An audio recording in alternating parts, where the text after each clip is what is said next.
নমস্কাৰ এই মুহূৰ্তত আহি পৰিছে ৰাতিপুৱাৰ কেইবাটাও গুৰুত্বপূৰ্ণ খবৰ আজি 8 এপ্ৰিল অসমৰ লগতে ভাৰতৰ বিভিন্ন প্ৰান্তৰ পৰা এনে ধৰণৰ খবৰসমূহ নিতৌ চাবৰ কাৰণে চেনেলটো সাবস্ক্ৰাইব কৰি ভিডিঅ'টোত এটা লাইক কৰি দিব এই মুহূৰ্তত জনাই আছো এটা গুৰুত্বপূৰ্ণ খবৰ অসমৰ অৰ্থনৈতিক অৱস্থা বৰ্তমান লাউলুৱা স্বাধীনতাৰ পিছৰ পৰা সকলোতকৈ বেছি ধাৰ লৈছে বিজেপি চৰকাৰে অসমৰ অৰ্থনৈতিক অৱস্থা সন্দৰ্ভত এই মন্তব্য কৰিছে বিধায়ক অখিল গগৈ পৰৱৰ্তী খবৰ ইজৰাইল আৰু আমেৰিকাৰ বিৰুদ্ধে তীব্ৰ প্ৰতিবাদ গাজাৰ জনতাৰ সমৰ্থনত বাংলাদেশৰ ঢাকাত ওলাই আহিল লাখ লাখ মুছলমান গাজাৰ জনতাৰ সমৰ্থনত আমেৰিকাৰ দূতাবাসৰ সন্মুখত সাব্যস্ত কৰিছে তীব্ৰ প্ৰতিবাদ লাখ লাখ মুছলমানে গাজাৰ জনতাৰ স্বাৰ্থত আমেৰিকাৰ দূতাবাসৰ সন্মুখত প্ৰতিবাদ কৰিছে নিৰীহ জনতাক ইজৰাইলে হত্যা কৰাক লৈ প্ৰতিবাদ কৰিছে লাখ লাখ মুছলমানে আন এটা খবৰ এই দেশৰ মুছলমানসকল আকাশৰ পৰা খৰি পৰা নাই মুছলমান সকলো এই দেশৰ নাগৰিক ওয়াকফ আইন কোনো কাৰণতে আমি মানি নলওঁ কোনো দিন কোনো কালে আমি এই আইনখন মানি নলওঁ তীব্ৰ ভাষাৰে প্ৰতিবাদ কৰিছে নেমছুৱে গুৱাহাটী মহানগৰীত মুছলমান সংগঠনবোৰে প্ৰতিবাদ সাব্যস্ত কৰি কৈছে বিজেপি চৰকাৰে মুছলমানসকলক শেষ কৰিবলৈ ষড়যন্ত্ৰ ৰচনা কৰিছে কিন্তু দেশৰ মুছলমান বিজেপি চৰকাৰক ভয় নকৰে নেমছুৰ সভাপতি বদৰুল ইছলামে কৈছে যে বিজেপি চৰকাৰে যিমানেই চেষ্টা নকৰক আমি মুছলমানে এই বিজেপি চৰকাৰখনক উফৰাই পেলাম পৰৱৰ্তী খবৰ বিপদত পৰিছে পশ্চিম বংগৰ মুখ্যমন্ত্ৰী মমতা বেনাৰ্জী যদিহে অহা 15 এপ্ৰিলৰ ভিতৰত চৰকাৰে যোগ্য প্ৰাৰ্থীৰ নাম উচ্চতম ন্যায়ালয়ত দাখিল কৰিব নোৱাৰে তেনেহলে তীব্ৰতৰ হ'ব আন্দোলন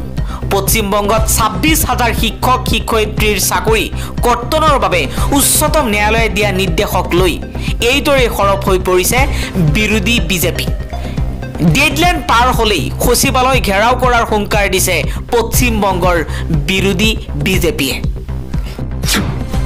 আন এটা খবৰ কংগ্ৰেছ দল এটা ব্লেক মেইলিঙৰ দল কংগ্ৰেছৰ ভাইৰেল ফোন কলক লৈ খৰব হৈ পৰিছে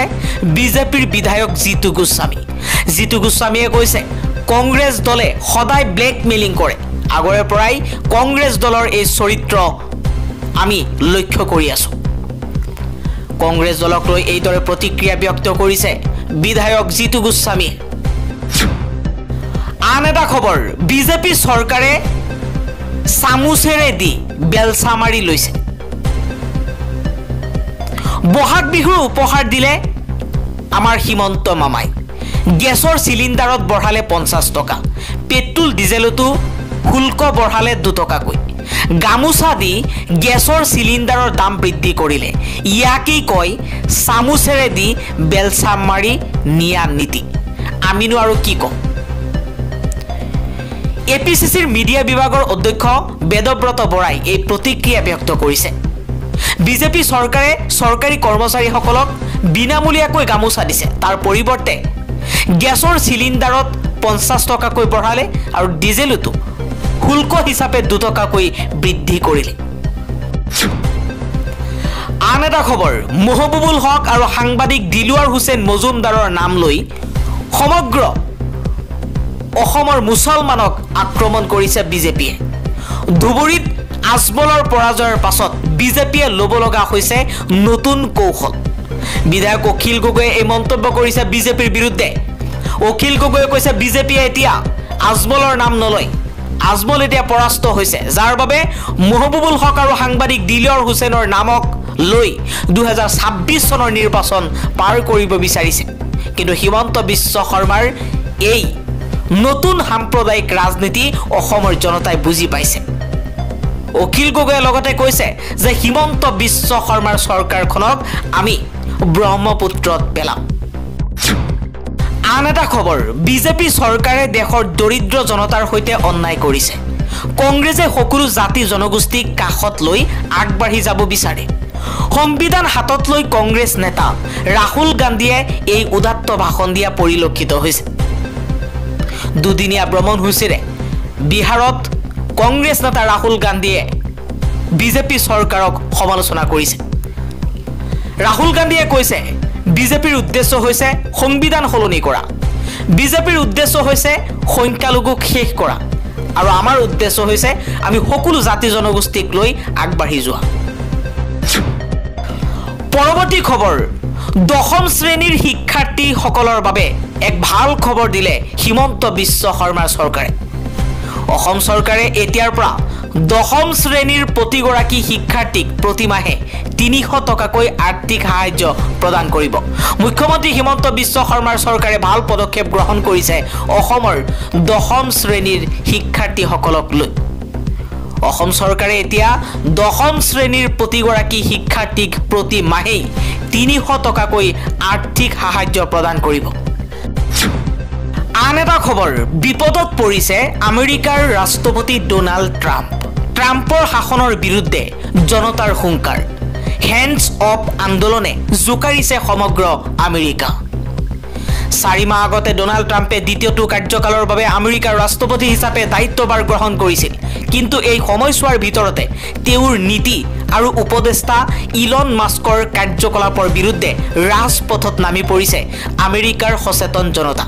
শনিবাৰৰ পৰা দেশজুৰি প্ৰতিবাদৰ ঢৌ উঠিছে এই আন্দোলনত জনতাৰ সৈতে কান্ধত কান্ধ মিলাই থিয় দিছে প্ৰাক্তন উপৰাষ্ট্ৰপতি কমলা হেৰিছে তেওঁ আন্দোলনত অংশগ্ৰহণ কৰি কয় যে আমেৰিকাৰ প্ৰতিটো চুকত মানুহে ট্ৰাম্পৰ বিৰুদ্ধে থিয় দিছে সামাজিক সুৰক্ষা স্বাস্থ্য সেৱা আৰু শিক্ষাৰ হকে থিয় দিয়াৰ বাবে গৌৰৱান্বিত বুলি মত প্ৰকাশ কৰে ট্ৰাম্পৰ শাসনকালত হতাশৈ হাজাৰ হাজাৰ আমেৰিকান নাগৰিকে ৰাস্তাত নামিছে আমেৰিকাৰ New York Colorado Los Angeles Houston আৰু ৱাশ্বিংটন সহ কেইবাখনো চহৰত উত্তাল প্ৰতিবাদ চলিছে বিভিন্ন নাগৰিক অধিকাৰ সংগঠন ট্ৰেড ইউনিয়ন তৃতীয় লিংগসকলৰ সংগঠন আৰু ৰাজনৈতিক আন্দোলনৰ কৰ্মীসকল একলগ হৈ 50খন ৰাজ্যৰ 1200তকৈও অধিক স্থানত একেলগে এই হেণ্ডছ অফ প্ৰতিবাদী কাৰ্যসূচী হাতত লৈছে এই সমাৱেশবোৰ শান্তিপূৰ্ণ হৈ আছে এতিয়ালৈকে কোনো গ্ৰেপ্তাৰৰ খবৰ অহা নাই প্ৰতিবাদকাৰীসকলে হুংকাৰ দি কৈছে আমেৰিকাত ৰজা নাই ফেচিবাদ চলিব নোৱাৰে এই প্ৰতিবাদ আমেৰিকাতে সীমাবদ্ধ নেথাকি ব্ৰিটেইন ফ্ৰান্স জাৰ্মানী মেক্সিকো আদি দেশলৈও বিয়পি পৰিছে আন এটা খবৰ ভাৰতীয়ক ভিসা প্ৰদানত নিষেধাজ্ঞা সৌদি আৰবৰ পাকিস্তান বাংলাদেশতো নিষেধাজ্ঞা আৰোপ সৌদি আৰবে 14খন দেশৰ নাগৰিকক ভিসা প্ৰদানত সাময়িকভাৱে নিষেধাজ্ঞা আৰোপ কৰিছে ভাৰতো আছে এই তালিকাত উমৰা ব্যৱসায়িক আৰু পৰিয়ালৰ ভিসা প্ৰদান সাময়িকভাৱে বন্ধ কৰি দিয়া হৈছে বুলি জানিব পৰা গৈছে জুন মাহৰ মাজভাগলৈকে কাৰ্যকৰী হৈ থাকিব এই নিষেধাজ্ঞা সৌদি আৰবে ভাৰতৰ লগতে Pakistan Bangladesh Nigeria Egypt Jordan Algeria Tunisia Sudan Ethiopia Indonesia Iraq Morocco আৰু ইয়েমেনৰ ওপৰত এই নিষেধাজ্ঞা জাৰি কৰা বুলি জানিব পৰা গৈছে অৱশ্যে যিসকলে ইতিমধ্যে উমৰাৰ ভিসা লাভ কৰিছে তেওঁলোকক 13 এপ্ৰিললৈকে সৌদি আৰবত প্ৰৱেশৰ অনুমতি দিয়া হ'ব বুলি জানিব পৰা গৈছে কিন্তু এই দেশসমূহৰ নাগৰিকৰ ক্ষেত্ৰত কিয় সাময়িকভাৱে এনে পদক্ষেপ ল'লে সৌদি আৰবে সঠিক পঞ্জীয়ন নকৰাকৈ হজত অবৈধ অনুপ্ৰৱেশ অংশগ্ৰহণ ৰোধ কৰাৰ উদ্দেশ্যে এই সিদ্ধান্ত গ্ৰহণ কৰা বুলি জানিব পৰা গৈছে কাৰণ এই অতিমাত্ৰা ভিৰৰ মাজত সুৰক্ষাজনিত সমস্যাৰ সৃষ্টি হয় প্ৰসংগক্ৰমে 2024 চনত হজত অতিমাত্ৰা ভিৰৰ সময়ত সংঘটিত হোৱা ঘটনাত 1200 জনতকৈও অধিক লোকে প্ৰাণ হেৰুৱাইছিল সৌদি আৰবৰ কোটা ব্যৱস্থাৰ জৰিয়তে প্ৰতিখন দেশৰ পৰা অহা তীৰ্থযাত্ৰীৰ সংখ্যা নিৰ্দিষ্ট কৰিব পাৰি কিন্তু অবৈধভাৱে বহু লোকে হজত অংশগ্ৰহণ কৰিবলৈ সৌদি আৰবত প্ৰৱেশ কৰাৰ অভিযোগ উত্থাপন হোৱাৰ বাবে এনে পদক্ষেপ গ্ৰহণ কৰিছে সৌদি আৰবে আন এটা খবৰ অসমৰ নিজা উপগ্ৰহ আছামছাট সন্দৰ্ভত ইছৰোৰ অধ্যক্ষৰ সৈতে আলোচনা মুখ্যমন্ত্ৰী হিমন্ত বিশ্ব শৰ্মাৰ বৈঠকত স্যাটেলাইটৰ এটা প্ৰতীক মুখ্যমন্ত্ৰীক দেখুৱাইছে ইছৰোৰ অধ্যক্ষ নাৰায়ণে অসম চৰকাৰৰ এক নিজা স্যাটেলাইট স্থাপনৰ পৰিকল্পনাৰ কথা বাজেট দাখিলৰ সময়তে বিত্তমন্ত্ৰী অজন্তা নেওগে ঘোষণা কৰাৰ পাছত ইয়াৰ প্ৰাৰম্ভিক কাম যথেষ্ট পৰিমাণে আগবাঢ়িছে মুখ্যমন্ত্ৰী হিমন্ত বিশ্ব শৰ্মাই এই সন্দৰ্ভত ইছৰোৰ অধ্যক্ষ ভি নাৰায়ণৰ সৈতে দিল্লীৰ অসম ভৱনত এক বৈঠকত বহিছে এই বৈঠকত স্যাটেলাইটৰ এটা প্ৰতীকীয় মুখ্যমন্ত্ৰীৰ হাতত তুলি দিয়া পৰিলক্ষিত হৈছে উল্লেখ্য যে স্যাটেলাইটৰ জৰিয়তে বান ব্যৱস্থাপনা পৰিকল্পনা সীমান্ত নিৰীক্ষণকে ধৰি ৰাজ্যখনৰ আৰ্থ সামাজিক উন্নয়নৰ বাবে জটিল তথ্য সংগ্ৰহৰ জৰিয়তে কাম কৰাৰ পৰিকল্পনা কৰা হৈছে